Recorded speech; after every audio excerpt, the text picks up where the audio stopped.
Literally speaking 5000 years old पहले जो science आया है वो पहला फर्स्ट लाइन होना चाहिए था, लेकिन allopathy which is 350 years ago evolved, that is the first line of therapy. We need to understand the reasons behind it, because sooner or later we would be one of the people who will be creating that history to create Ayurveda as the first line therapy in the coming years. So we need to understand what exactly are the reasons. Next. According to मी, ये मेरा personal view है कि शायद ये 3 कारण होंगे जिसके वजह से Ayurveda was not able to be the first line of therapy for the world outside.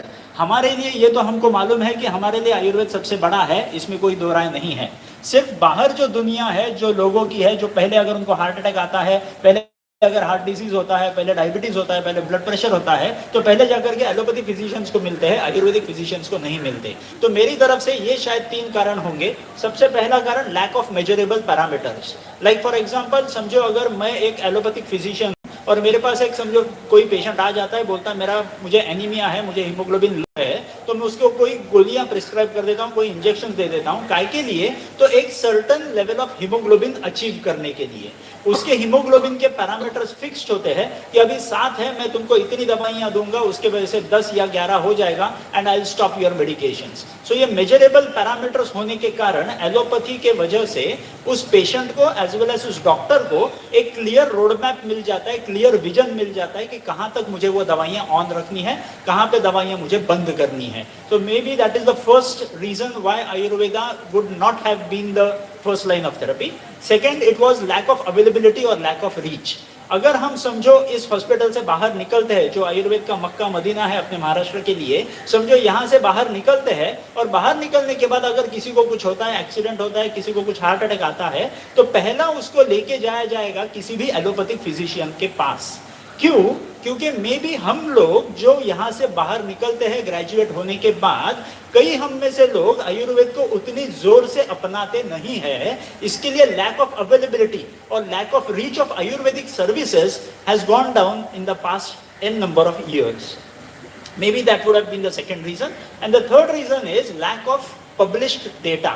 मतलब फॉर एग्जाम्पल, अगर मैं गूगल पे कुछ भी सर्च करता हूँ, अगर मैं किसी द्रव्य के बारे में सर्च करता हूँ या फिर वॉटेवर मैं किसी डिसीज के बारे में सर्च करता हूँ, तो पहला मुझे गूगल कोई भी मॉडर्न साइंस के बारे में पेपर्स दिखाएगा, आयुर्वेदिक साइंस के बारे में पेपर्स नहीं दिखाएगा. ये कारण इसका ये है कि हम में से कई लोगों ने आज तक जो पेपर्स पब्लिश नहीं किए हैं, इसके लिए गूगल जो एक सर्च इंजन है, वो सर्च करते वक्त उसको पहले एलोपैथी के रिसर्च पेपर मिल जाते हैं, हमारे आयुर्वेद के रिसर्च पेपर मिलने से पहले. सो मे बी ये 3 कारण होंगे जिसकी वजह से Ayurveda has not been the first line of therapy. तो अभी हमने जिन्होंने भी तालियां बजाई थी, उनको मैं एक ही दरख्वास्त करता हूं कि जब भी यहां से आप पास आउट होकर के बाहर निकलेंगे, एज वेल पास आउट होते वक्त, आपने अगर जितने ज्यादा पेपर्स आप पब्लिश करोगे नेशनल इंटरनेशनल रिप्यूटेड जर्नल्स में, उतने ज्यादा गूगल पे हमारा आयुर्वेद का साइंस वहां पे दिखना चालू हो जाएगा. Next. So talking about heart disease, yes, there are 2 different things that we know. One is primary prevention, one is secondary prevention. Primary prevention मतलब मुझे रोग होने से पहले मुझे ट्रीट करना होता है, वो primary prevention. That is what Ayurveda is known for since a number of years. And second is secondary prevention, कि आज मुझे हार्ट अटैक आ गया, आज अगर मुझे कोई रोग हो जाता है तो वो रोग आगे ना जाए कॉम्प्लिकेशंस की तरफ, वो अगर मुझे प्रिवेंट करना होगा तो that would be called as secondary prevention. Next. Obviously, yes, we know that there are n number of risk factors for heart disease. जैसे अभी सब लोग हम बात कर रहे थे डायबिटीज के बारे में, ओबेसिटी के बारे में, अल्कोहल है, स्मोकिंग है, या तो फिर triglycerides, cholesterol, coronary artery disease, diabetes, blood pressure. There are n number of risk factors which will lead us to heart disease. Now we have to think कि if at all we want to stop this person from reaching to heart disease through all these risk factors, Ayurveda, if at all, has to be the first line of therapy. We need to be more confident about our science. Next.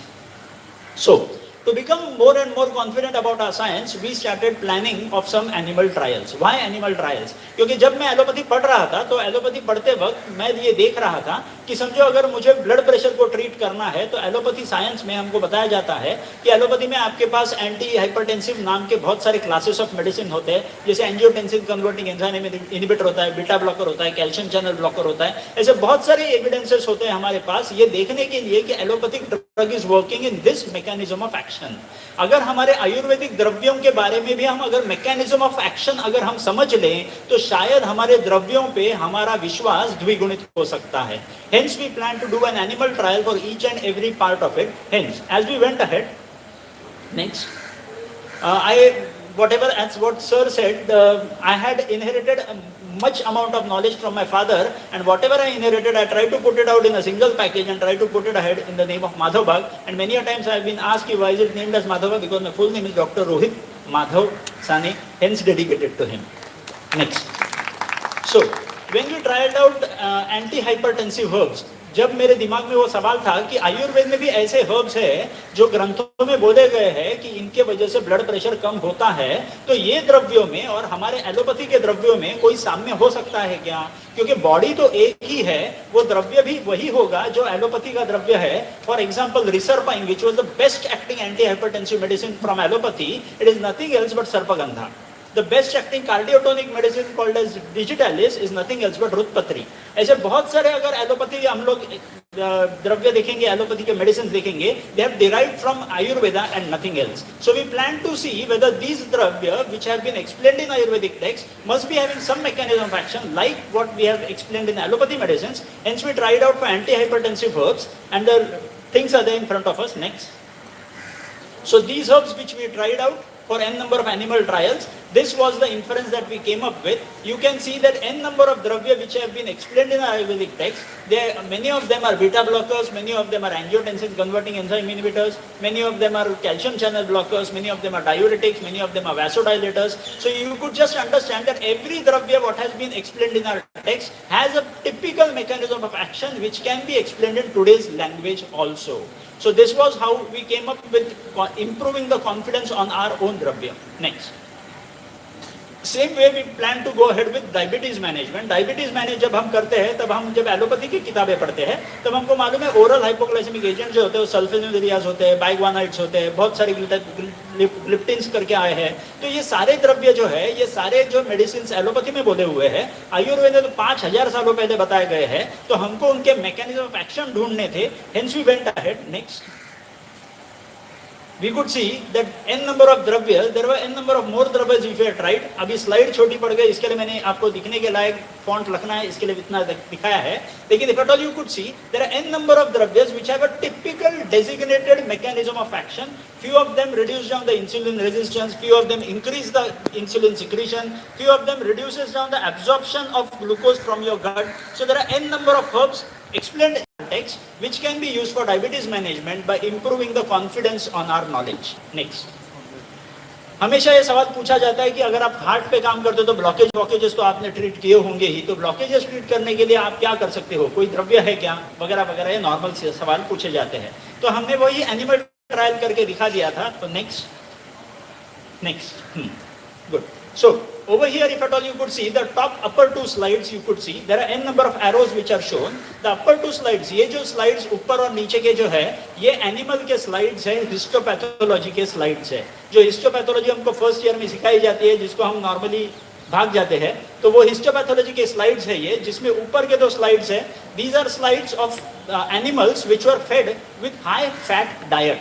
उनको अच्छा खासा high fat diet दे करके उनके शरीर में cholesterol निर्माण कर दिया था, ब्लॉकेजेस निर्माण किए हुए थे. तो ऊपर के दो स्लाइड्स जो एरो दिखाए गए हैं, वो सारे के सारे ब्लॉकेज डेवलप किए हुए एनिमल के आर्टरी के स्लाइड्स है. लेकिन जब उन्हीं एनिमल्स को, जो उनके टीम के एनिमल्स को, जब हमने उनको द्रव्य खिलाए आयुर्वेद के, तो आयुर्वेद के द्रव्य खिलाने के बाद ये नीचे के दो स्लाइड्स है, जिसमें आपको एंडोथीलियम जो अंदर का ल्यूमेन दिख रहा है, वो एकदम इंटैक्ट ल्यूमेन दिख रहा है. सो वो जो नीचे के दो स्लाइड्स है उसमें ब्लॉकेजेस बहुत कम दिख रहे हैं, ऊपर के दो स्लाइड्स है उनमें ब्लॉकेजेस बहुत ज्यादा दिख रहे हैं. वो क्यों? क्योंकि नीचे के दो स्लाइड्स है उनको, उन एनिमल्स को हमने हमारे आयुर्वेद के द्रव्य उनको खिलाए हुए थे 6 हफ्तों के लिए, और ये 6 हफ्तों के बाद ये हमको दिखाई पड़ा था. अब सवाल ये पड़ता है कि ये द्रव्य, ऐसे जादुई द्रव्य कौन से थे?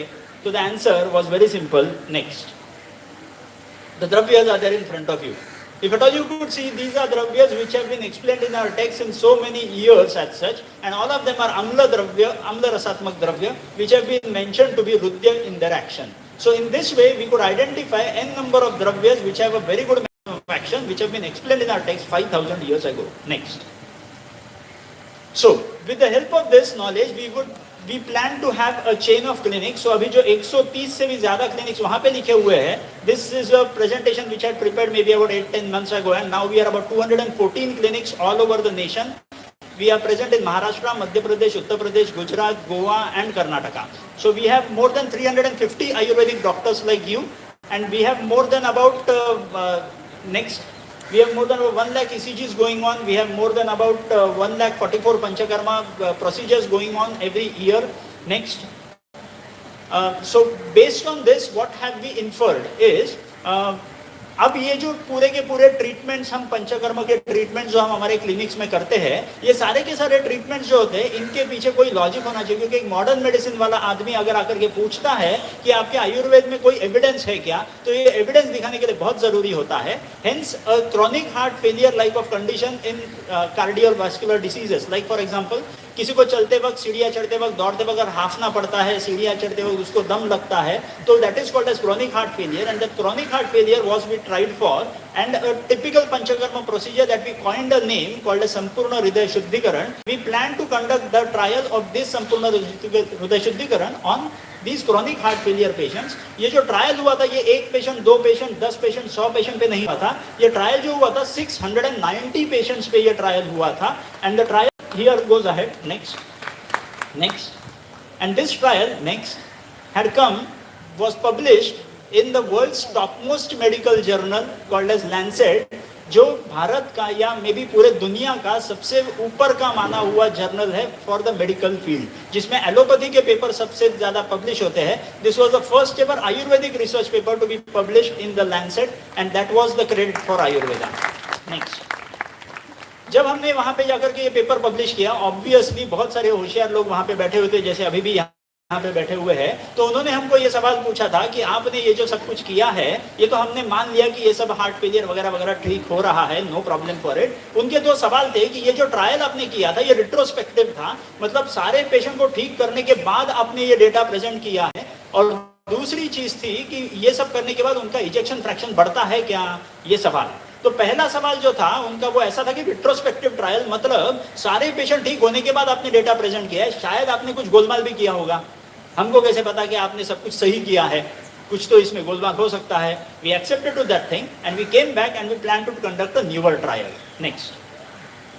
This newer trial, which was published in British Medical Journal and Medical Researches Journal, यहाँ पे हमने इजेक्शन फ्रैक्शन को हमने टारगेट किया था कि weather Ayurvedic procedure of Sampoorna Hriday Shuddhikaran helps us to improve the ejection fraction of the heart. जिसको हार्ट अटैक आकर के गया हुआ है, जो बेचारा उसका इजेक्शन फ्रैक्शन 50 होना चाहिए, वो अब कम होते चला जा रहा है, उस व्यक्ति को हमारी आयुर्वेदिक प्रोसीजर से फायदा हो सकता है क्या.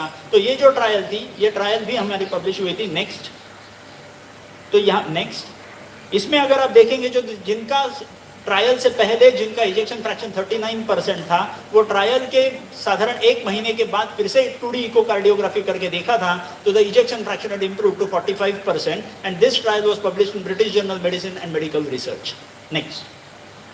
ये जब ट्रायल पब्लिश किया तो ऑब्वियसली फिर से कोई सवाल आए थे. तो सवाल क्या थे, तो अपने सामने ये सवाल है. तो सबसे पहला था कि ये नॉन रैंडमाइज्ड पेशेंट्स थे, मतलब जो भी पेशेंट आया है उनको आपने ट्रीटमेंट किया है क्या, जिनको सिर्फ इंप्रूवमेंट मिली है उन्हीं का डेटा आपने पब्लिश किया हुआ है, ये सवाल था उनका नॉन रैंडमाइज से. और दूसरी चीज ऐसी थी कि no control group. No control group का उनका कहना ऐसा था कि शायद उनका ये कहना था कि आपने जो ट्रीटमेंट की, ट्रीटमेंट करने की वजह से पेशेंट इंप्रूव हुआ है, ये तो हमको दिख रहा है, लेकिन ये कैसे आप सिद्ध कर सकते हो कि अगर ये ट्रीटमेंट इस व्यक्ति को ना करते तो ये व्यक्ति ठीक नहीं होता. ये सवाल कुछ पेचीदा था. We had to answer them. So we went back and we came again with a newer trial. Next. We planned for a randomized controlled trial. Randomized control trial जब हमने आयुर्वेद में किताबों में जाकर के ढूंढने की कोशिश की, गूगल पे जाकर के ढूंढने की कोशिश की, तो ऐसा एक भी ट्रायल मिला नहीं जो रैंडमाइज्ड कंट्रोल ट्रायल था for Panchakarma procedures. Hence we plan to conduct that randomized control trial. अब ये रैंडमाइज्ड कंट्रोल ट्रायल करते वक्त हमको एथिकल कमेटी की परमिशन, जो CTR है, clinical trial registry of India, इसकी जो बॉडी है उससे संबंधित हमको एथिकल कमेटी की परमिशन चाहिए थी. और एथिकल कमेटी का कहना था कि आयुर्वेद से अगर आप हार्ट डिसीज ट्रीट कर रहे हो तो it's a strict no. You can not treat Ayurvedic treatment for heart diseases. We try to convince them by n number of ways, but at the end of the day they were convinced by typical, उन्होंने कुछ वहाँ पे limitations डाल दिए थे. वो limitations ऐसे है कि वो ट्रायल सबसे पहले प्रोस्पेक्टिव होगी, वो ट्रायल जो होगी उसमें प्रिंसिपल इन्वेस्टिगेटर होते हैं, वो खुद ब खुद कार्डियोलॉजिस्ट होंगे.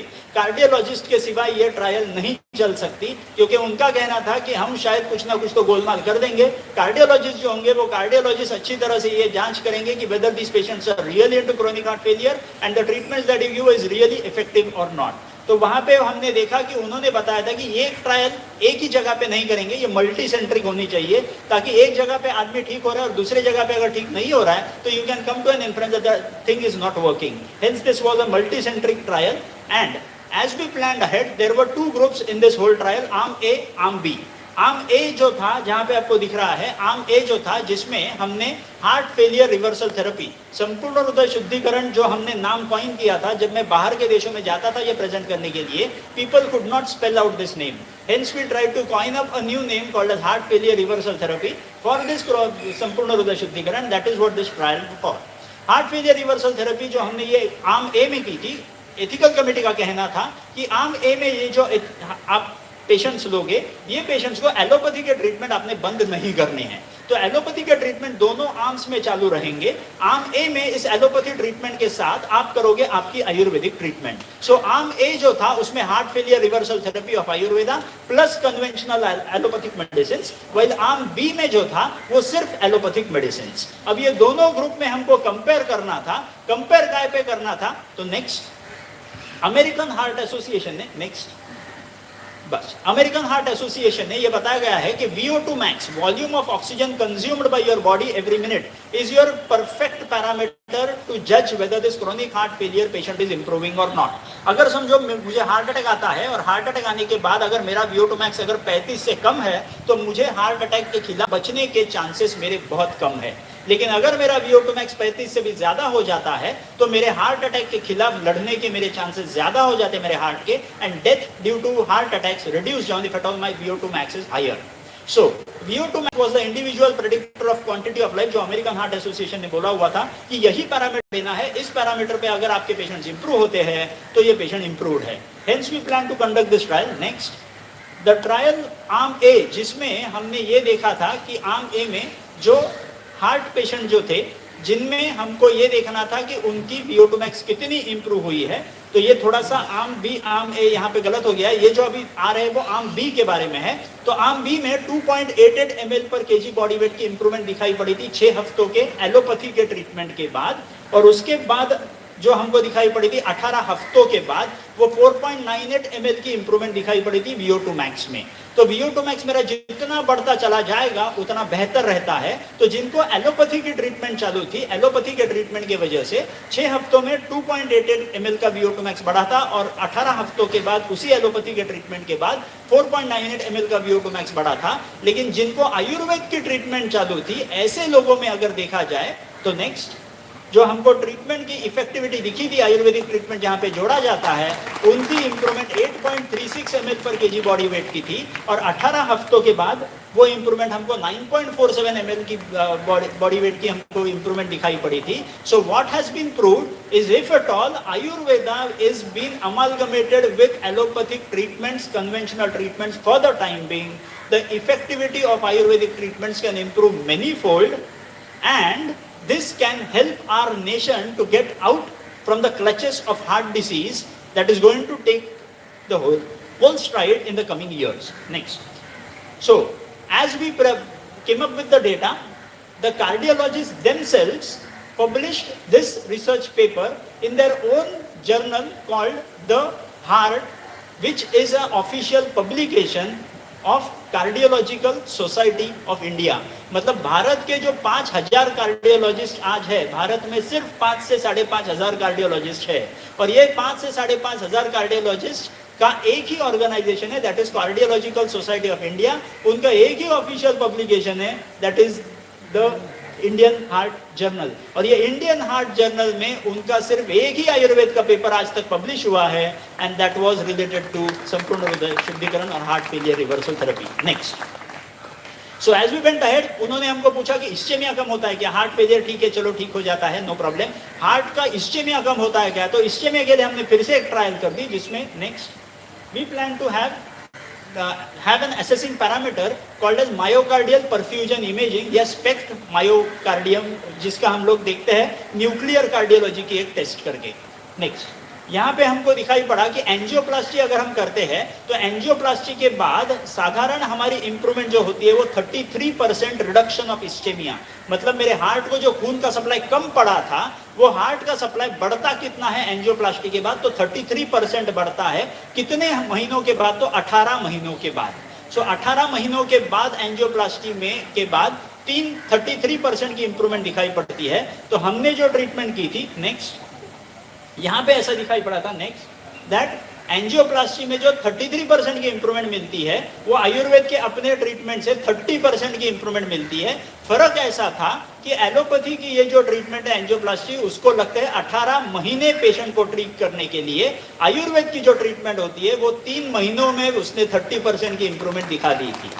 Next, this paper was published in the world's topmost cardiovascular journal called as European Society of Cardiology. So European Society of Cardiology, this was the first ever Ayurvedic research paper to be published in European Society of Cardiology. Next, ये सब होने के बाद obviously उन्होंने सवाल पूछा था कि इस्चेमिया ठीक होता है, ठीक है, कार्डियोवैस्कुलर आपका हार्ट फेलियर ठीक होता है, ठीक है, आदमी जिंदा बचता है क्या 2-3 साल के बाद? ये सिंपल सा सवाल उन्होंने पूछा था। हमने ऐसी कोई ट्रायल की नहीं थी, तो सोचा क्यों ना ये ट्रायल कर ले। तो ये ट्रायल करने के बाद हमको ये क्लियर दिखाई पड़ा था, next, that if at all you could see the first bar is about post PTC, angioplasty करने के बाद 3 सालों के बाद, एंजियोप्लास्टी करने के 3 सालों के बाद 73% लोग जिंदा बचते हैं। एंजियोप्लास्टी करने के 3 साल के बाद 73% लोग जिंदा बचते हैं। बाईपास सर्जरी करने के बाद 63% लोग जिंदा बचते हैं। अगर हार्ट ट्रांसप्लांट कर देते हैं तो अबाउट 75% लोग जिंदा बचते हैं। अगर एंजियोप्लास्टी, बाईपास सर्जरी या हार्ट ट्रांसप्लांट कुछ भी नहीं करते और सिर्फ मेडिकल मैनेजमेंट पे रखते हैं, कन्वेंशनल एलोपैथिक मेडिकल मैनेजमेंट पे रखते हैं, तो साधारण 79% इंप्रूवमेंट दिखती है या 79% लोग जिंदा बचते हैं 3 सालों के बाद। लेकिन अगर आयुर्वेद की ट्रीटमेंट अगर हम करते हैं तो 85% की इंप्रूवमेंट दिखाई पड़ती है, 85% जिंदा बचते हैं 3 सालों के बाद। Next, hence we could see that if at all patients are managed on Ayurveda therapy, obviously the survival of these heart patients can be improved if at all Ayurveda comes along with allopathy to treat our nation's heart patients. Next, and thus we conclude that yes, we have to believe in our science, क्योंकि हमारे पास ये जो है, ये मैकेनास gold करके एक movie आई थी बहुत पहले, जिसमें अंदर घुसते घुसते घुसते बहुत बड़ा सोना दिखता चला जाता है, एंड ये सारा सोना is nothing else but your Ayurvedic text. So please go through this Ayurvedic text. ये सोने की खान है, उसके अंदर जितना घुसोगे उतना सोना निकलता चला आएगा। And start believing in your science, क्योंकि यही कल का फ्यूचर है। Thank you.